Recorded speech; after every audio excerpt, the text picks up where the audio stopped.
Hello everyone, Jace here, back with some new Duel Links news. Last night Konami revealed the new Banlist after the KC Cup, so let's read it.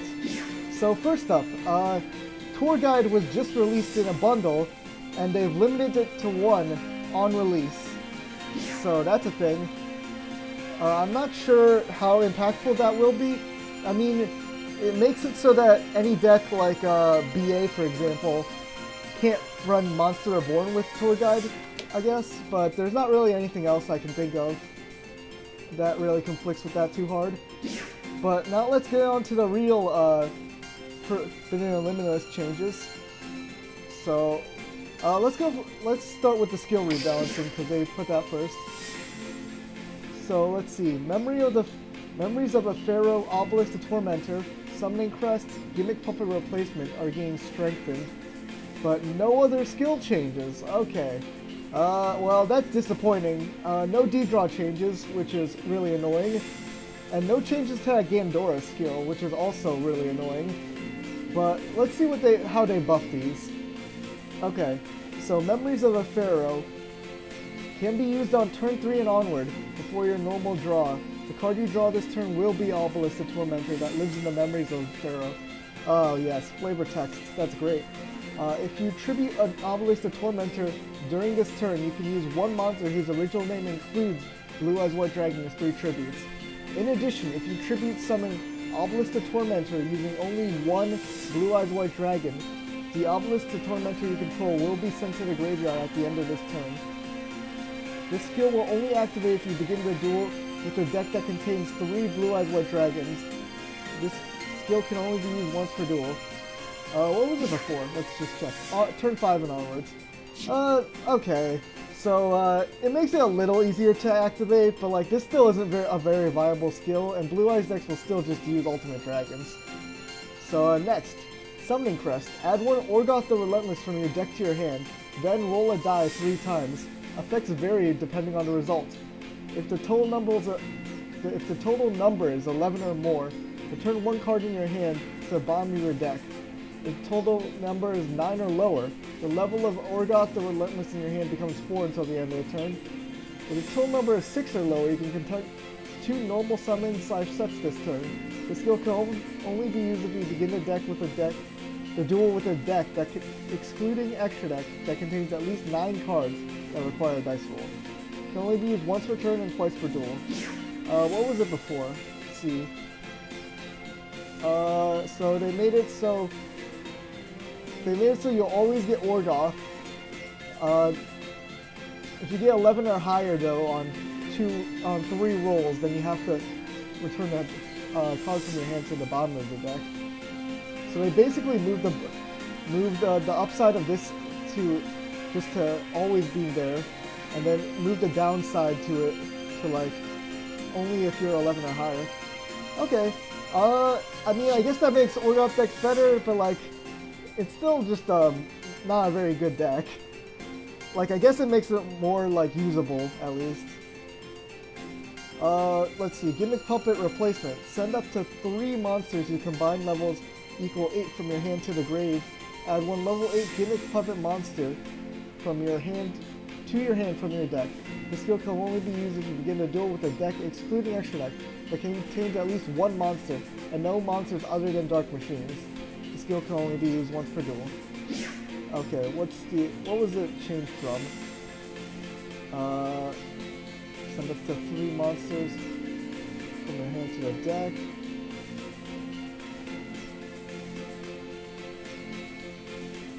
What's the change?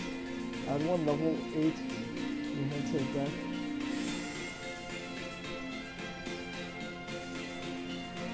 Actually, I don't see it. Where is the change? From your hand? Total. Okay, whatever. I'm probably just blind and I'm missing it. So comment down below what this change was, because I can't figure it out even after like doing comparing these. But if you know, just comment down below and I'll figure it out. Write down a response probably. Okay, so let's get into the Forbidden Limited list changes. So first off, Gandora is limited. Sure. And I see Phantom Knight's Ragged Gloves is also limited too. But let's start off with Gandora being limited. Yeah, I guess. I mean, it sort of hurts the Gandora deck, but unless there's other combined hits other than just Gandora to 1, all it does is really stop Monster Reborn access. I think they only really ran the original Gandora at 1 in the first place, so I don't know. I mean, it still hurts a little bit because Monster Reborn is a great sacky card to draw into, but I don't think it's that bad. Next up, okay, spoiled myself to Rainbow Life, but Phantom Knights of Ragged Gloves to limit 2. Yeah, I guess that's fine. I would have rather they hit the Silent Boots, but Ragged Gloves is fine. It reduces how many monsters they can run by 1 at least. They can probably find a replacement though. I know the skill like locks you into Dark Warriors, but I think you could run the there's a card called D-Mind that summons that can summon a level 3 Destiny Hero from deck.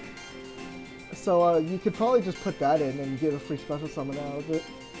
But yeah, let's move on. Rainbow Life and Hollow Life Barrier. Okay. So they just really want to kill Stall, I guess. I mean, did Stall even do well? Why are they going so hard on it? Really, the only thing that I really hate about Stall is Kiteroid, honestly. Like, and they didn't like ban Kiteroid, so I don't know. I don't understand really what happened. Why these hits are here, honestly. And like, I did check the top 100 for the KC Cup this time, and I don't recall seeing any decks that, like a bunch of decks that used Rainbow Life and Hollow Life Barrier. But sure, I guess. Yeah, sure. Those are some new limits. Megaroid City.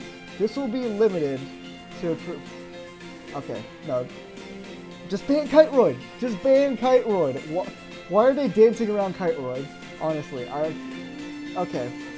Yeah, I mean, I just played against like a Gandora deck that used Megaroid City to pop the gold and silver gadgets to add Kiteroid and summon something, so I guess, yeah. But still, like, just ban Kiteroid. That's the problem here. And they're just dancing around it for some reason. Next up, Necros of Valkyries is limit 2. Sure, I don't know. Like, this is actually somehow worse than the limit 1, because I think Necros decks do use TTH.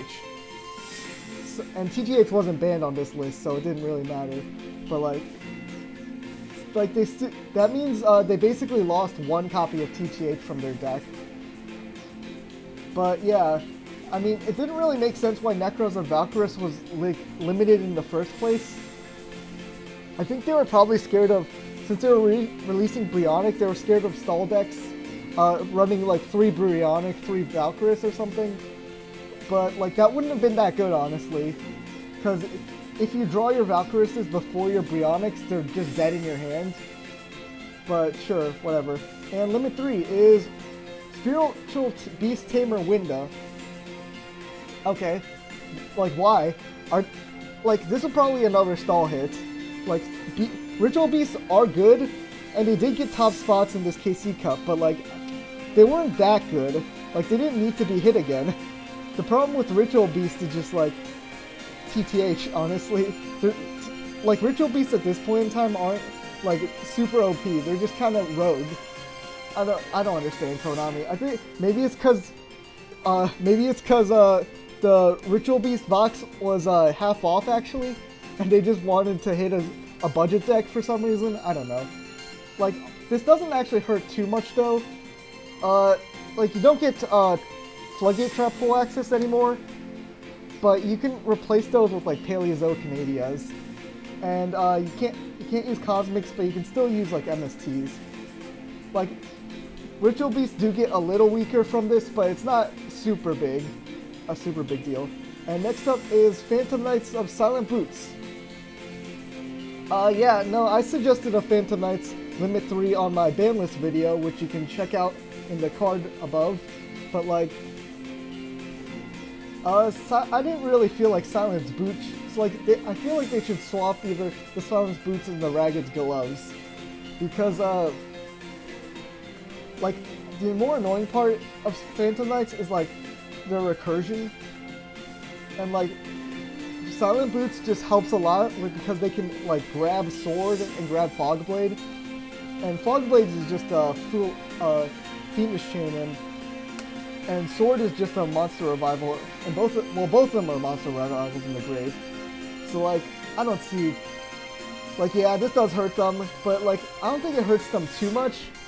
So overall, like the hits on Phantom Knights aren't too bad. They lose TTH access, which is obviously big, but I still feel like they're probably still a top deck because they can probably just replace the TTHs with like Fiendish Chains or other staple back row. But yeah, and for no longer on the list, Sun Saga. I mean, sure, yeah, sure news aren't doing that well, honestly, so like taking off one of their cards is probably fine, but like reversing all of them is probably not gonna be the move anytime soon. But yeah, and that's it. So yeah, overall, this ban list is pretty meh. They like keep skirting around to certain issues, like TTH and Kiteroid both need to be banned. They've been problems at the start whenever they were released. But other than that, it's okay.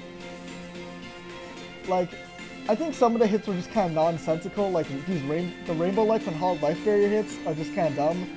Like Stall is not really good anymore. It's just like annoying when you run into it, but it's like not a good deck anymore. And just limiting Gandora to 1 was not really the hit I would have done. But I don't know, maybe it'll actually hurt them. Were they really relying on Monster Reborn that much though? I know they were just playing one of these. Whatever. Yeah, overall, this ban list is kind of like meh. It like had some good hits, but it's overall like hit the mark, like missed the mark on a lot of the problem cards. And no skill changes. Really annoying. Why did they just ignore the problem skills? Okay, what? I'm done with this rant. So yeah. That's it for this video. If you liked the video, please like and subscribe if you want see more content like this. And comment down below what you think of this ban list. But until then, see you guys next time.